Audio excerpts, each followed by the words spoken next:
मेरे ख्याल से सुनील गावस्कर साहब को अब रिटायरमेंट ले लेनी चाहिए कमेंट्री से, क्योंकि वो हर महीने कोई ना कोई नया कारण ढूंढ के अपनी बेइज्जती करा रहे हैं। उनके जो आइडियाज हैं और उनके जो सजेशंस हैं वो इतने ज्यादा रूड होते हैं कि मेरे ख्याल से लोग उनसे इरिटेट होने लगे हैं। और इस बार उनकी बेइज्जती की है रोहित शर्मा की वाइफ रितिका ने, क्योंकि उनकी जो सजेशन थे वो फिर से काफी ऊट पटांग सजेशन थे।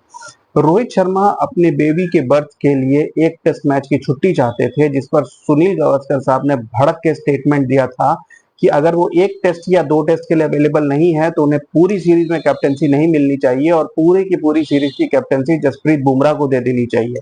कोई भी पर्सनल रीजन हो, लोगों के लिए सबसे पहले नेशनल ड्यूटी होनी चाहिए। और ऐसे केस में मैं बिल्कुल भी इस चीज के फेवर में नहीं हूं कि रोहित शर्मा को इस चीज की फ्रीडम होनी चाहिए। ये स्टेटमेंट बिल्कुल सही नहीं है। जहां पे विराट कोहली सारे टेस्ट मैच छोड़ के पूरी पूरी सीरीज छोड़ के चले जाते थे, वहां रोहित शर्मा अगर एक हफ्ते की छुट्टी चाहते हैं, क्योंकि ये बहुत बड़ा ओकेजन है। बेबी बर्थ किसी भी इंसान के लिए शायद एक या दो बार ही होता है लाइफ में, तो अगर वैसी चीज के लिए रोहित शर्मा एक हफ्ते की छुट्टी चाहते हैं तो मेरे ख्याल से बिल्कुल उन्हें मिलनी चाहिए। एंड उनका पूरा राइट है। प्रॉब्लम तब होती है अगर रोहित शर्मा ये कहते हैं कि मैं पूरे बॉर्डर गवास्कर ट्रॉफी में नहीं रहूंगा। यहाँ पर इस मामले में मैं विराट कोहली के साथ बिल्कुल एग्रीमेंट में नहीं था, जहां विराट कोहली ने सारे टेस्ट मैच छोड़ दिए थे। क्योंकि मेरे ख्याल से अगर आप एक वीक के लिए जाते हैं, क्योंकि टेस्ट क्रिकेट या टेस्ट सीरीज भी 15 दिन 20 दिन एक महीने के अंदर खत्म हो जाती है, उसके बाद आप अपनी फैमिली के साथ टाइम स्पेंड कर सकते हैं। लेकिन अगर कोई इंपॉर्टेंट सीरीज है और आप एक टेस्ट मैच मिस करना चाहते हैं तो मेरे ख्याल से इतना आप कह सकते हो इतना लीवेज आपको प्लेयर्स को देना चाहिए। और रोहित शर्मा यहाँ पर बिल्कुल भी गलत नहीं थे, लेकिन सुनील गावस्कर का ये स्टेटमेंट काफी रूड था। इसके ऊपर ऑस्ट्रेलिया के former captain, world cup winning captain Aaron Finch ने स्टेटमेंट दिया है कि if a player wants to take a leave for baby birth, it's a very beautiful thing and I think we should all respect that. और बिल्कुल सही कहा एरन Finch ने। रितिका सजडे ने उनके इस कमेंट को लाइक किया है। रितिका जो कि रोहित शर्मा की वाइफ है, उन्होंने इसे कमेंट पे की भी किया है। उन्होंने थैंक किया है एरन फिंच को कि वो एक अंडरस्टैंडिंग सेंसिबल आदमी है, और मेरे ख्याल से बिल्कुल ठीक किया है रितिका ने।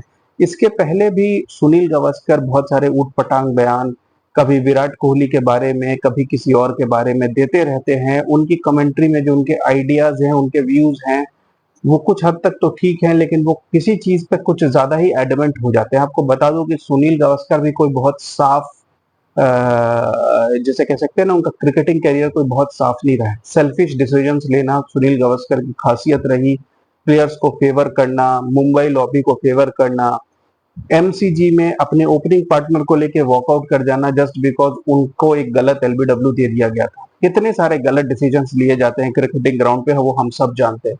अब डीआरएस आने से ये कम हुआ है, लेकिन आज भी गलत डिसीजन दे दिए जाते हैं। अभी पिछले हफ्ते ही इंडिया न्यूजीलैंड के टेस्ट मैच के दौरान ऋषभ पंत का जो डिसमिसल था, उसको लेकर अभी तक कंट्रोवर्सी है। डीआरएस के बावजूद वो जो आप स्पाइक देखा था आपने, उस पर डाउट था कि वो बैट पैड से लगा है या बैट बॉल से लगी है। इस चीज के ऊपर बहुत सारा डाउट था। तो इस तरीके के डिसीजंस होते हैं, लेकिन इस डिसीजंस के ऊपर एक्सट्रीम रिएक्शंस देना कहीं ना कहीं आपकी सेल्फिशनेस दिखाता है, और ऐसा ही कुछ सुनील गावस्कर कर चुके हैं। तो सुनील गावस्कर और कपिल देव के झगड़े के बारे में हर कोई जानता है। 2000 रादर 1983 वर्ल्ड कप के दौरान भी उनकी परफॉर्मेंस बहुत ही ऑर्डिनरी थी। लेकिन अब सुनील गावस्कर को हर किसी से परफेक्शन की उम्मीद है, हर किसी से एकदम वो 100% जो आप कह सकते हो कि चाहते हैं कि वो बेदाग रहे।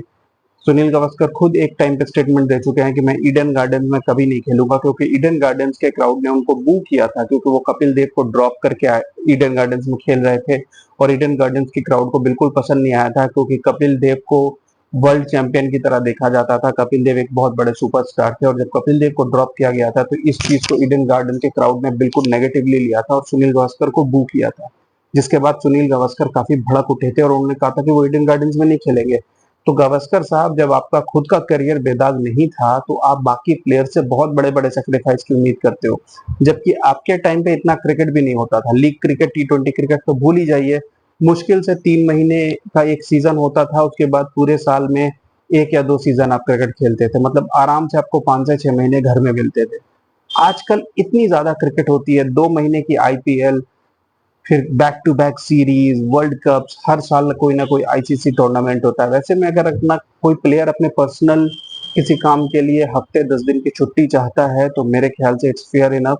और रोहित शर्मा इंडिया के एक कैप्टन हैं, वो एक बहुत ऑनरेबल क्रिकेटर हैं। उन्होंने अभी मैं कहूंगा कि 6 महीने भी नहीं हुए इंडिया को वर्ल्ड कप जितवाया है। और वैसे में अगर रोहित शर्मा थोड़ी देर के लिए आउट ऑफ फॉर्म है तो रोहित शर्मा पे इतना क्रिटिकल होना मेरे ख्याल से बिल्कुल सही नहीं है। इसी साल जनवरी में रोहित शर्मा ने इंग्लैंड के खिलाफ एक बेहतरीन टेस्ट सेंचुरी भी बनाई थी। रोहित शर्मा ने वर्ल्ड कप में भी बेहतरीन परफॉर्मेंस दी। उसके बाद श्रीलंका की ओडीआई सीरीज में भी Rohit Sharma by far India के बेस्ट बैट्समैन थे। तो मेरे ख्याल से रोहित शर्मा के लिए हम लोग इतना आप कह सकते हो कि इतनी उनको कह सकते हैं आपकी एडवांटेज या इतना आप उनको बेनिफिट ऑफ डाउट दे सकते हैं कि पर्सनल रीजन है तो इतना बड़ा ब्रेक वो ले सकते हैं कि हफ्ते 10 दिन के लिए वो जाएं और एक टेस्ट मैच मिस करें। तो मेरे ख्याल से एरन फिंच ने बिल्कुल सही स्टेटमेंट दिया है और रितिका ने भी बिल्कुल ठीक किया है उनके स्टेटमेंट को लाइक करके। सुनील गावस्कर और उन जैसे जो भी लोग बहुत ज्यादा कमेंट्स करते हैं उनका मुंह इसी तरीके से बंद करा देना चाहिए। Keep watching guys, thank you.